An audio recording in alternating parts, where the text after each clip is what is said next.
Okay, so today we're starting at the end, right? It's really in the middle, but it's at the end of that Chaf Beis 22b. What we're going to do, you want some water? So, but we're going to do primarily Daf Chav Gimel Amra Aleph 23a. But we're starting with the Mishnah that is the introduction to 23a. So the Mishnah starts off Ketzad Malkinaisi. Right? We talked a lot about Malchus. We talked a big chunk of this whole Masechta, and we're getting close to the end of the Masechta. A big chunk of this whole Masechta is talking about lashes. So how does these lashes work? Right? So Koifish the Yodov Alamad. So first they tied both of his hands onto a pole, and Helach ve'elach on both sides. V'chazan HaKnesses, so Chazan HaKnesses is like the person who was in charge. So it was someone that was put in charge by the Bezdin, that he was supposed to be this person. It's actually interesting. Soon the Gemara is gonna the Gemara, or the Mishnah, even I think the end of the Mishnah. No, the Gemara talks about it, who this guy has to be, what kind of level, who he, like certain things about, certain characteristics about this guy. So first he grabs his clothing, right, and he's ripping them. He has to rip the clothing. If nikru, if they ripped, good, and if nifrumu, also if they opened up on the seam, right. So sometimes it doesn't rip the actual clothing; it opens on the seam. It's okay if it's ripped also on the seam. Achu megala liboy, it's liboy until it opens, like it reveals his heart, like it reveals his chest. That's the idea. So keep in mind. And this is something that that lashes, besides the deterrent of doing something, so you're gonna get lashes, it's gonna hurt, so to speak, but it's also the embarrassment, and it's more importantly on some level that there is a certain level of embarrassment, which is learned from a pasuk that it's supposed to be an embarrassment for the person. And this is the idea, if I remember correctly, this is the main idea of the ripping of the clothing. It's the idea of embarrassment. Well, and there's a stone put behind him, and this person, the one with the whip, the one giving the lashes, he stands on this stone, and he has a ritzua, a whip. It has leather, right? So the leather is shel egel. It's from a my English is giving me egel, from a calf, right? Yeah, it's leather from a calf. Ukvula echad lishnayim, and it's first doubled. One lung is made into two, and then those two shnayim la'arba, and then it becomes four. So that's the picture that you guys had over there, right? That's the picture of the four straps. And then on top of that, there's another two straps shel chamer of a donkey, leather from a donkey. That goes on, that goes up and down. Yada, the handle, right? The handle that it's connected to. So it's tefach. It's the handbreadth. The tefach, and if you're familiar, right? The tefach is this amount. So that's the size of the handle. The rachba tefach, and also has to be, so the height and the width have to be a tefach. V'roisha handbreadth.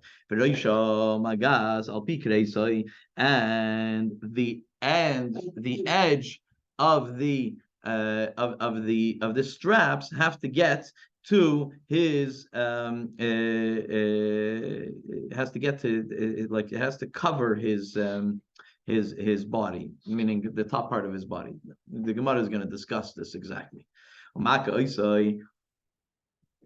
Remember, we talked about last week, the fact that it's in groups of three, right? That it's 39, so it's groups that has to be divisible by three.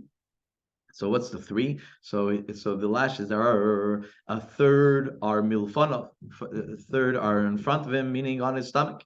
And twice, and two of the other ones are milachrav, are on his back. He's not supposed to be standing or sitting. He has to be crouching when he gets lashed. When the person gets lashes, he's like leaning. So the pasuk says. So again, remember I told you before we started that it's a basic. We have to take all this from psukim. The pasuk says v'hipiloi, that he puts him down. right? So therefore, we learn from there that he has to be crouching down. And the person who's doing the lashes has to do it with only one hand. Gemara is going to discuss this as well, and with all his might. So now there's other people there. Who's the other people there?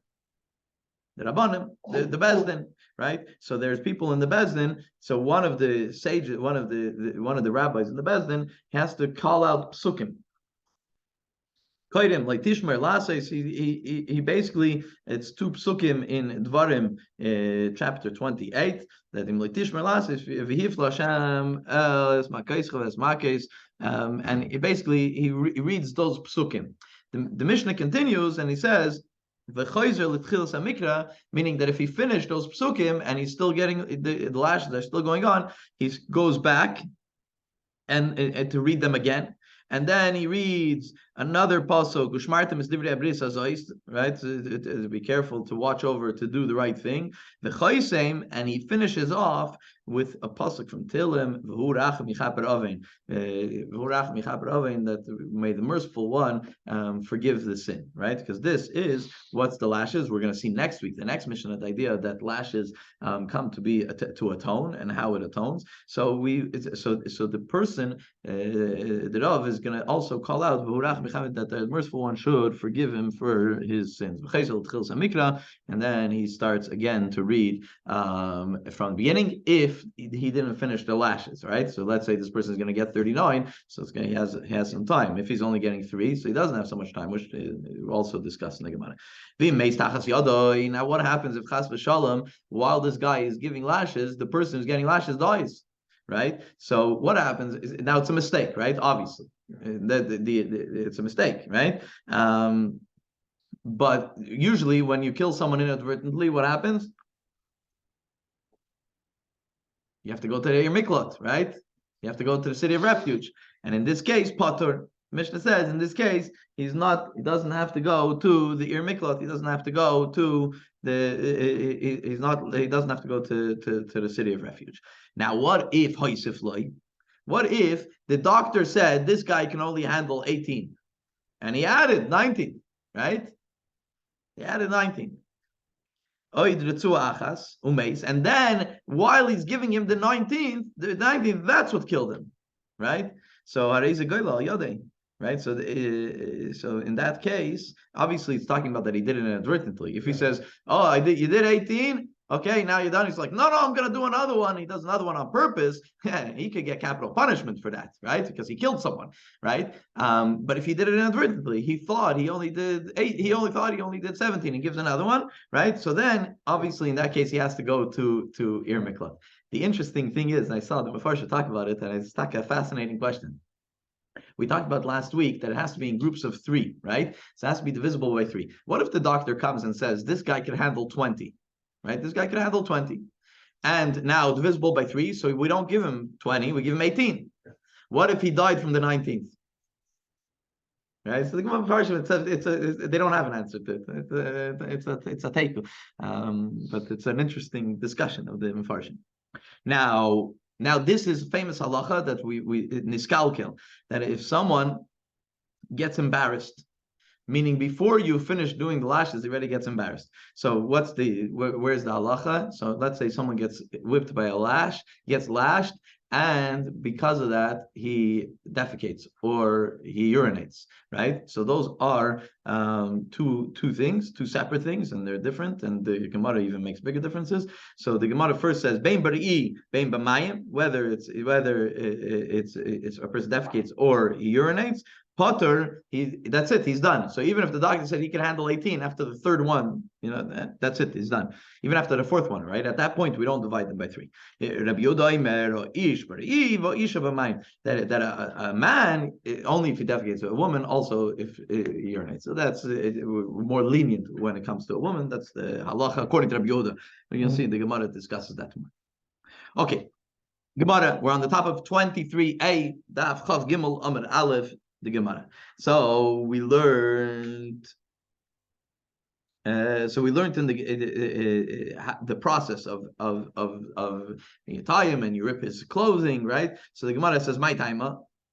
Why do we do that? What's the whole thing of tying and ripping his clothing? So he says, "Mishum," because it's the pasuk says v'nikla, because the whole point is the embarrassment, right? And the embarrassment is the key point over here, and therefore it's done in this specific way. So yeah, you might think that the lashes is because of the pain. It's not. It's about the embarrassment. So yeah, so actually, so here, yeah, we're going to discuss. First, we're going to discuss something very much related. Then we're going to discuss 2 or 3 other things that are very much not related, but it's the same concept in halacha. So there is something called smichus. Smichus means when you have a pasuk next to another pasuk. We discuss this all the time when it comes to the parsha, right? Why is this parsha next to this parsha? Rashi sometimes discusses it. In halacha, in Gemara, of course, it's discussed.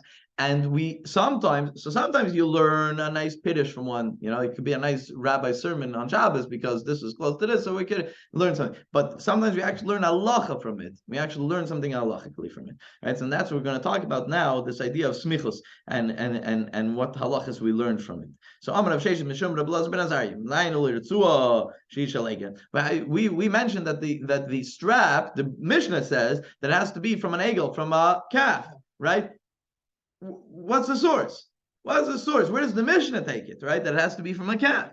So the sort of Sheish says in the name of Rabbi Elazar ben Azariah, because it says in the pasuk, Arboim yakenu v'samichlei leisachsim shar b'dishay. So the pasuk says the pasuk about lashes is pasuk 2 and 3. Right over there in Chumash Dvarim, pasuk 2 and 3 talk about lashes, and it says it ends off that he should get 40 lashes, right? Which we learned already last week about the 39, right? The next pasuk it says the next halacha. What's the next halacha?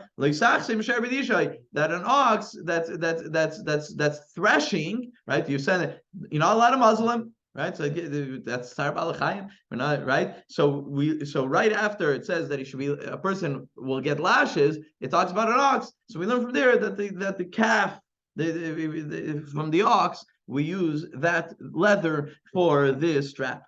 From the smichos, from the fact that they're next to each other, the psukim are right next to each other. Okay, so now, as we know, very often the Gemara goes off on a tangent. You talk about smichos, let's talk about other one. Rav Sheshes again comes and tells you another statement in the name of Rabbi Elazar ben Azariah.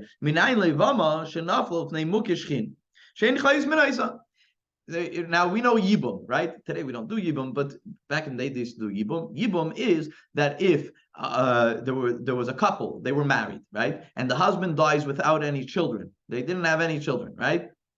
There's a mitzvah for the brother of the husband to marry this woman, right? Now what happens if they're not going to get married? You do chalitza. Now who could tell you I don't want to get married? So it's not so PC, this Gemara for today, in today's day and age. But usually, when it comes to marriage, when it comes to a get, for example, it's up to the husband. And we could try to force the husband, we could try to shame the husband until he gives a get, and we're supposed to do whatever we can. But ultimately, the husband has to give the get, right? So what if he wants to marry his sister-in-law, right? He wants to do Yibum. He wants to do the mitzvah of Yibum. Let's say he's altruistic. He even wants to do it just for the mitzvah, right? He wants to do the mitzvah.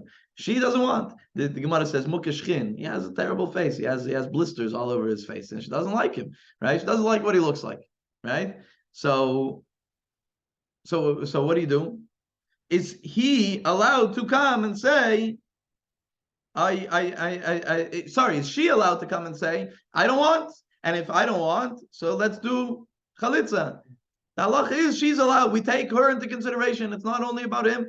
We take her into consideration. That's what Rav Sheshes says. And he learns it. Where do we?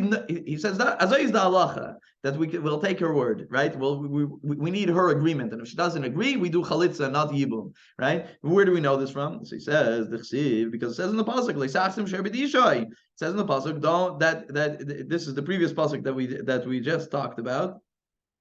Right? That you're not allowed to muzzle an ox while it's threshing. So muzzle means quiet someone and say, we don't want to hear what you have to say, right? That's the way that's going over here, right? So, and then the next one talks about the next pasuk talks about Yibum.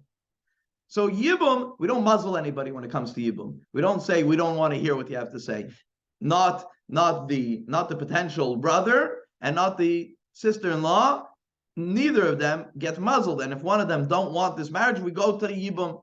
Where do we learn it from? Because the pasuk before it talks about Yibum talks about muzzling, and we're not allowed to muzzle. Just like we're not allowed to muzzle an ox while it's threshing, we're not allowed to quiet down a woman that says, I don't want to marry this man, right? We take her opinion into consideration. So again, from the smichus of the two psukim, we learn halacha. Another one, Rav Sheshes says the name of the Blazer ben Azariah, that if someone embarrasses Yom Tov, actually it's not talking about Yom Tov, it's talking about Chol Hamoed. Someone who embarrasses Chol Hamoed. What does it mean to embarrass Chol Hamoed? Embarrass Chol Hamoed is to work on Chol Hamoed. Now, today there's many hatarim to work on Chol Hamoed, so it's not so simple. But if someone has a heter to work on Chol Hamoed, obviously this doesn't apply to him. Someone has a legal opinion from a Rav that he's allowed to work on Chol Hamoed, he's allowed to work on Chol Hamoed. But the Gemara says,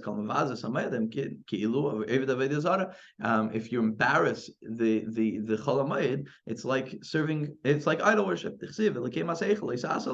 Because it says in one pasuk that you shouldn't serve idol worship, right? Don't make yourself gods that are made out of masks, but which is referring to statues and stuff like that. And then the next pasuk says and that you're supposed to be careful and watch over Pesach, and it talks about 7 days, which is including also the Chol Hamoed, and that's the next pasuk. So therefore, we learn from there that Tishmar, being careful about Yom Tov and about Chol Hamoed, is on the same level as not serving idols. Right? So that's again a smachta, the fact that they're close to each other. Two psukim are touching each other. And the final one, Rav Sheshes says in the name of Rav Blazer ben Azariah, Kol Mesaper Lashon Hara, V'chol Mekabel Lashon Hara, V'chol sorry. So anybody who says Lashon Hara, right? Anybody who accepts, meaning he listens to the Lashon Hara, V'chol Hamei Deidas Sheker, or anybody that gives false testimony, Roy Lashlicha Leklavim. It's fit to send such a person, throw him to the dogs.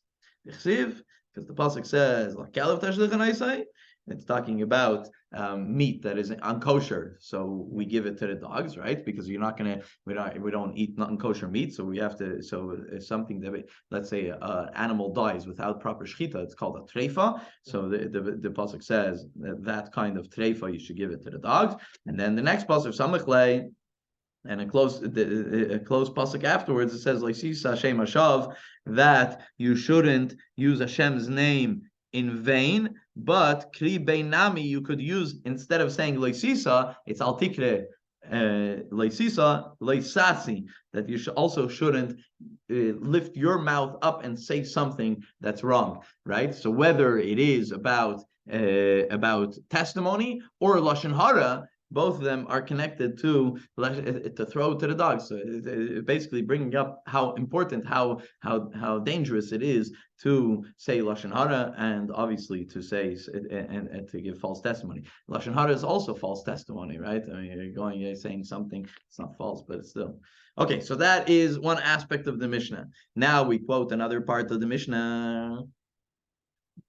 So this was the description of how it was with two straps, and the Gemara says Tana. So he's not even talking about the first strap that's folded over into four from the calf. That we're done with. That he doesn't bring up. He's talking about the added two that come from a donkey. So Tana Shel Chamer. Right, so it comes specifically from a donkey, right? The Mishnah says that those two come from a donkey. So what's the idea? Why a donkey? So Kidarish Hahu Glila. There was a sage from the Galil, from the northern part of Israel, from the Galil, that he had a drasha. He learned a drasha. By Rav Chizda, he learned a specific drasha. He brings a pasuk from Isaiah. It says, Yod Asher Isaiah, as a prophet, he was giving it over the head to the Jewish people. He says the animal, right, the shur, the ox, and the chamer and the donkey, they know who their balabas is, right? They listen to their owners, and Yisrael. We don't listen to our balabas. Who? To the Eibishter, right? We don't listen to Hashem. That's he was part of his giving it over the head to the Yidden, right? Amar Kadosh Baruch Hu, so he learns a drush from it. Hashem says, Yahweh Mishim Makirevus Balav. So the one who does recognize whose balabas, whose owner is, and will exact punishment from the person who doesn't recognize who is balabas over the world, someone that needs to learn a lesson, and that's why. So this is the drasha, the drush that this chacham, this sage from the Galil learned from the pasuk why we use 2 straps from a donkey when it's interesting because it also mentions shar in this pasuk, but he doesn't tell you that we learned because we also have from the egel, right, which is shar, but he doesn't learn from it. That's okay. So that is the next part of the Mishnah. Now we're quoting another part of the Mishnah, Yoda Tefach, that the handle of it has to be a handbreadth. Amar Abaye says, Shmami, no.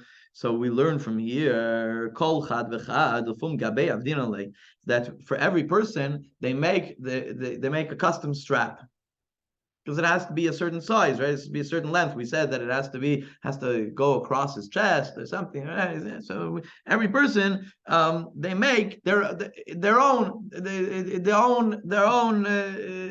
personalized whip, right? That's what it says. So this is what Abaye says, right? Abaye says that it seems from the Mishnah that they make. So Amalei Rava, Abaye and Rava, right? They're fellow friends that are always arguing. So Rava looks at Abaye and says,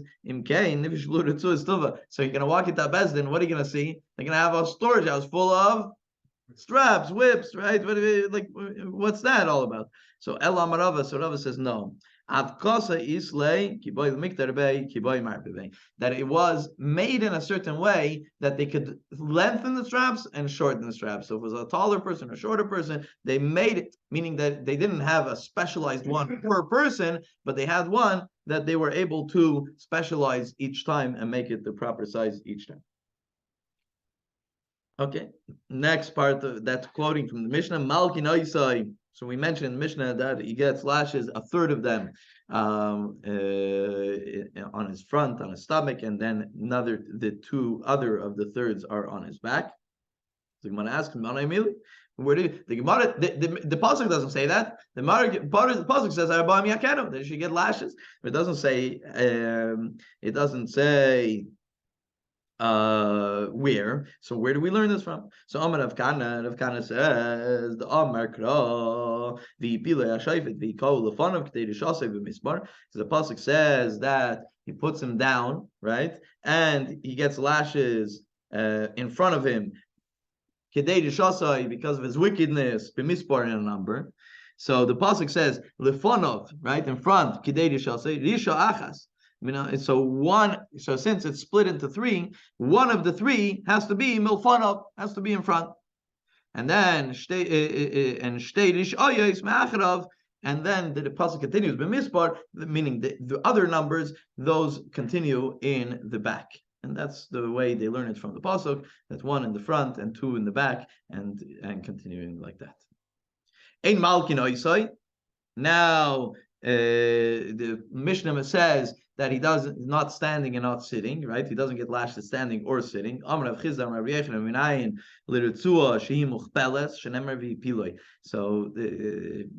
says, name Rav Yechanan, that remember we said that the strap is folded over once and then folded a second time. So now it's 4 straps. He says, where do we learn it from? So he says, because it says in the pasuk, the hipiloi. Hipiloi means that he should put him down, like he should put, but not sitting and not standing. But he learns an al tikre. Don't read it vihipiloi, read it vihichpiloi, which means to fold it over. So the Gemara says, hold on a second. V'ipiloi, we already learned something from that word. V'ipiloi means that he shouldn't be lying and he shouldn't be standing. He should be like crouching, right? So we learned something. Can't learn two things from the same pasuk. So he answers like this. He says, Imkein, lichtiv kra v'yateyu. If you wanted to say crouching, use the word v'yateyu. But it doesn't use v'yateyu. My v'piloi. What does it mean v'piloi? Shma min atarte. Since he's using a unique word that he could have used a different word, so we do learn two things out of that word. That's, again, I told you today is a lot of the little details of how it's done, but also especially how we see it from the pasuk, which is also very important. Can't go without that. The Mishnah continues and says that the person is supposed to use his hand, hold it with his hand, right? He can't use his foot, for example, to give the lashes, and it has to be with all his strength. Taner Rabbanan, ein ma'amidin chazonin, ela chaseidei koyach v'yiseidei mada. So the first statement in this brisa says that the person, remember we said chazan hakneses is the one who gives the lashes. So this person has to be not so strong, chaseidei koyach, not so strong, v'yiseidei mada, but someone that versteht an inyan, right? Don't take someone that doesn't understand what's going on, right? There's a person that has a good understanding. From what I understood, is that this person, the idea is that he should be level-headed, right? Someone that's not so smart, he could get worked up while he's doing it and do something wrong. So we want him to be level-headed. That's the way I understand it. But not the opposite, right? Not someone that's very, very strong and not so smart, right? That seems that the first statement. Oh, the second. That's why it's an argument, right? Rabbi Yehuda comes and says, it doesn't matter. Doesn't matter, even if he's a very strong person and not so smart. Amar Rava Kavasei Rabbi Yehuda. So Rava comes and brings a proof to Rabbi Yehuda. What does Rabbi Yehuda say? That it could even be someone very strong and not so smart. Right? Mistabra, Dichsiv, Lo Yosef, Pen Yosef. The pasuk tells you, the pasuk warns the guy that he shouldn't give more than he's supposed to give. Lo Yosef, Ben Yosef, right? It's a big warning in the pasuk. So if you're gonna say that we let not so smart people, so then yes, we understand. That's why there's a warning upon warning, because the guy's not so smart. So we want to warn him. We want to warn him again. But if you're going to say, like the original opinion in the Braisa, that only smarter people are allowed to do it, so why do you need such warnings, right? The guy is the guy knows, right? So that is the opinion of Rabbi Yehuda.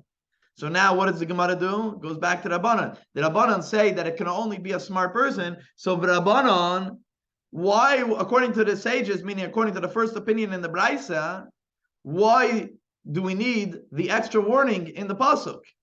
If we're dealing with smart people, they don't need the extra warning. What we've learned so far, and the Gemara answers obviously, that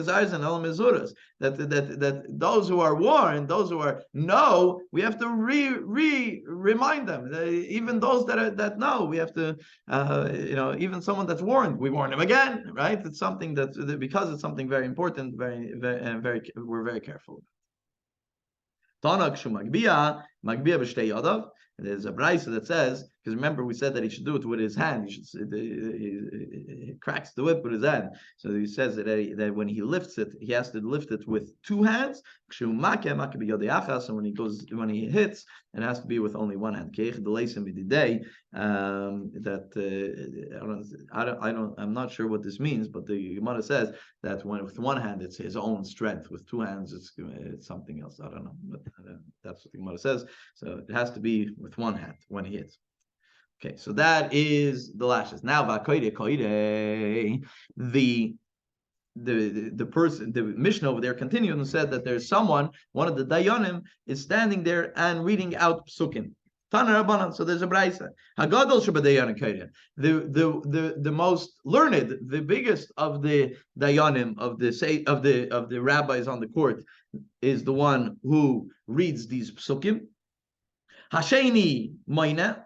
The second one, he counts, right? Because there's a count, 1, 2, 3, and whatever. Vashlishi Oimer Hakeyu, and the third one says hit, right? Because this is a mitzvah that we're doing over here, the Malchus. Bizman Shemakim Meruba, Marich Bizman Shemakim Muatis Mikatzer. But then this brisa ends off and says that if this guy is going to get a lot of lashes, he should say it longer. He should say the psukim, he should drag them out longer, right? Let's say this guy's going to get 39 lashes, right? So drag it out, say the psukim, stretch out the psukim. That way you finish when you're finishing the lashes. If this guy's only getting 3 lashes, so say it quicker. That way also you finish when he's finished getting lashes. That's what the Brisa ends off with. But we know, our Mishnah said, right? The Gemara continues that we learned in our Mishnah,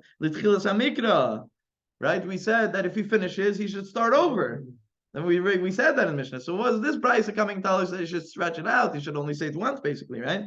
So the Gemara answers that the proper way is to do it like the Brisa, mitzvah l'tzamtzim. It's important. The best way to do it is to do it in a proper manner, that you start and you finish with the lashes. But if he didn't and he went quickly and he said the psukim quickly, so then he doesn't just say nothing. He should start over from the beginning. Okay, Tana Rabbano. We learned in Abraisa. There's in the pasuk where it gives the warning, right? In the pasuk that it gives in the warning, it says pen yois. It should be careful not to add, and you shouldn't give him makoraba. Makoraba means a very strong or a lot of lashes. So ein lielo makarabo. So we learn from here that he's not allowed to give him extra lashes, makaraba, right? But makamuetes. But what about giving him less? Are you allowed to give him less than he's supposed to get? No. Where do we learn that from, though? Right? Makamuetes minayin. So he says Talmud Leimer lo Yosef. So he says that since it says lo Yosef, that you shouldn't give him more. And then it says makaraba. So it's 2 warnings about not giving him more. Same Kain, my Talmud Leimer makaraba, limit al Rishonim shein makaraba. Right? That since it gives 2 warnings, so the second warning of makaraba also gives a warning on the earlier ones that he's obligated to give, and he shouldn't not give, meaning that's where we learn that he shouldn't give him less. So he has to give the exact amount that the doctor that this guy was supposed to get. Okay. Now niskalkel. So we talked about this person getting embarrassed, right? He's embarrassed if the person defecates or urinates. So now Tana Rabbanan, we have a braysa. There's a few opinions here, so keep it. Man or woman, that they only get embarrassed by defecates and not by urinating, and therefore they only get out of the lashes, right? If they get lashed and they defecate, so then they're potter from the rest. And that's the opinion of Divrei of Meir. This is the opinion of Meir. Rabbi Yehuda is of the opinion that a man only if he defecates, and a woman even also if urinates. But the sages say that either one, for either one, that it's enough of an embarrassment that you stop right there and he's potter from the rest. So even if, let's say, the doctor says you're supposed to get 18, and after the second one he urinates, that's it. He's done. He's potter from the rest. Well, Tanya. So 1 second, didn't we learn? There's another opinion of Rabbi Yehuda. That there's another place that says, according to Rabbi Yehuda, that whether it's a man or a woman, it's only if he defecates. And the Gemara says, no, Amar Rav Nachman bar Yitzchak shneim shavim bari. That Rabbi Yehuda's opinion is that they're both equal when it comes to defecates, but urinates, only a woman is potter, according to Rabbi Yehuda. Amar Shmuel, this is another way that a person can get potter of the lashes.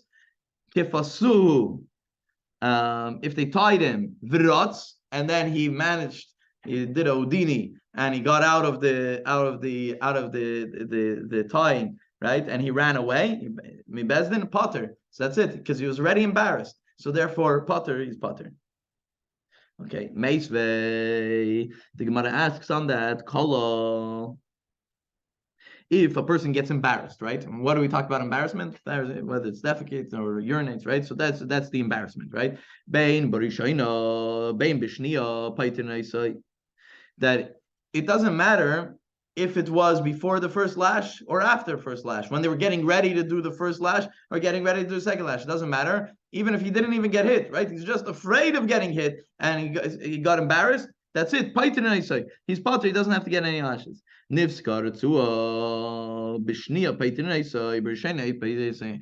if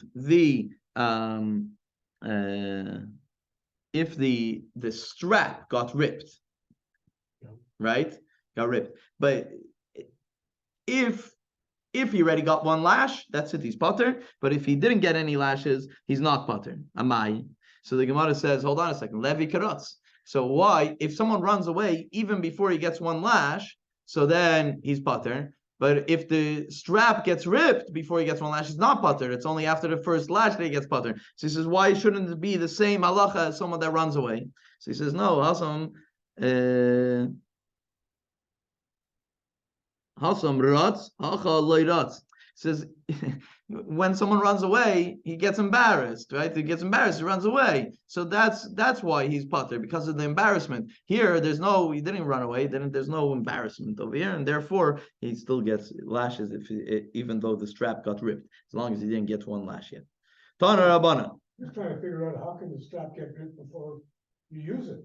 It's a good question. I was thinking about it. So maybe the guy lifts it, he's about to, and something happens, something snaps, right? We're not talking about leather the way we're so, today we're advanced or whatever. It ripped, or maybe got caught on something, but I'm not sure if that's the same thing. But that's my initial thought was that it got caught on something. But even if he lifts it, then it falls apart or something. Yeah. Taner Rabbanon, last part of the Mishnah, last part. Amadu, if the Brisa says they decided how much this guy should get, right? The doctor comes and checks him, and they came to a conclusion how much he should get. So lichshe yilke kola, if he gets embarrassed, so that's it. He's potter, right? He doesn't get.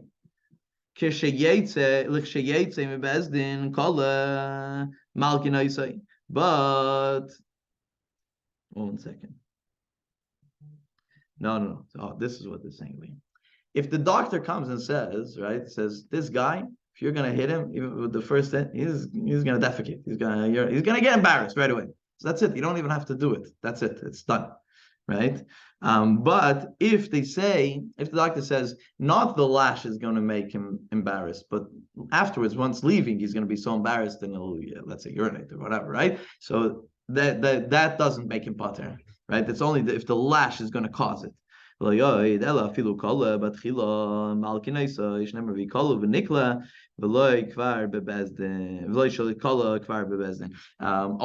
if someone just by the news gets embarrassed, that's not good enough. It has to be because the pasuk says, and that's where he brings it from. V'kahu, that he gets hit, v'nikla, and he gets embarrassed, and that's the idea that we have over here. And then next week we're going to continue with the next Mishnah of the